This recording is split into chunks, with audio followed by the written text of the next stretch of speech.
कुछ वीडियो कोई सेंस नहीं बनाती। in the ever-loving shit am I looking at right now? जैसे कि तुम ये इमेज देखो, ये दो इमेज एक ही बच्चे के, लेकिन इंटरनेट इस बात पर बिलीव नहीं करता। जो भी इस केस के बारे में सुनता है वो अपनी एक अलग थ्योरी के साथ बाहर आता है। इस बच्चे का नाम है राइकर, जो कि 2 दिनों से मिसिंग था।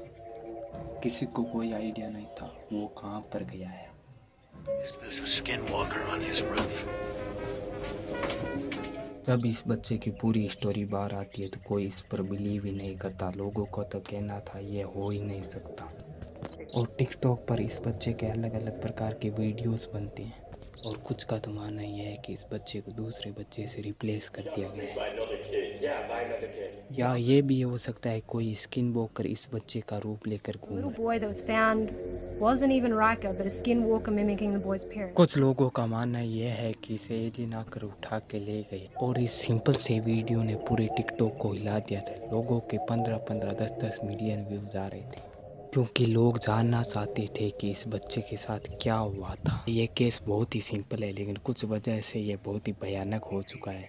तो हम इस केस के बारे में जानेंगे, आखिर इस बच्चे के साथ क्या हुआ था। राइकर अपने घर के बाहर फैमिली डॉग के साथ खेल रहा था। क्योंकि राइकर एक 3 साल का बच्चा था, इसलिए उसके डैड भी उस पर नज़र रख रहे, और राइकर जिधर भी दौड़ता उसका फैमिली डॉग उसे फॉलो करता।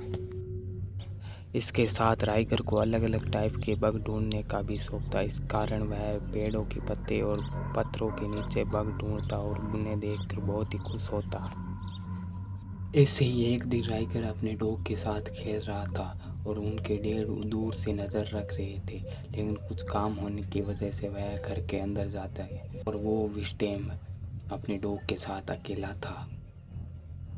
इसी टाइम राइकर गायब हो जाता है, और जो फैमिली डॉग उसका फॉलो करता था वो इस बार नहीं करता, और डॉग राइकर का पीछा नहीं करता। क्या डॉग ने कुछ डरावनी चीज़ देखी? अब राइकर की फैमिली उसे आस पड़ोस में ढूंढने लगती है। काफ़ी देर ढूंढने के बाद भी वो नहीं मिलता है तो वह पुलिस को भी इन्फॉर्म कर देते हैं, और राइकर को इस सिटी के अंदर गायब नहीं हुआ था, वह बहुत ही सुनसान जंगल के अंदर गायब हुआ था। उसके बाद एक सर्च ऑपरेशन भी चालू होता है, जिसके अंदर 50 से ज़्यादा बंदे होते हैं। अब ये सर्च ऑपरेशन शुरू होता है। हर एक कोशिश करने के बाद भी राइकर नहीं मिलता है। अगले दिन सुबह से ही राइकर को ढूंढने का काम चालू हो जाता है। मौसम और आसपास के पहाड़ी एरिया की वजह से राइकर को ढूंढने में बहुत ज़्यादा मुश्किल आ रही थी, लेकिन जंगल में कुछ फ्लिप किए हुए पत्थर मिलते हैं, और इन पत्थरों को राइकर ने ही पलटाया है, क्योंकि राइकर को बग बहुत ही पसंद थे। इससे ये पता चलता है कि राइकर जंगल में ही गया है और उसे किसी ने उठा लिया। लेकिन तीसरे दिन कुछ ऐसा होता है जिसकी किसी को उम्मीद भी नहीं थी। एक कपल का इस जंगल के अंदर एक छोटा सा केबिन था, जिसके अंदर वह जनरेटर रखते थे। केबिन से कुछ आवाज़ें आती है, उसके वजह से वह कपल भी इस केबिन को खोलते और उसके अंदर एक छोटा सा बच्चा था जो कि एक राइगर था।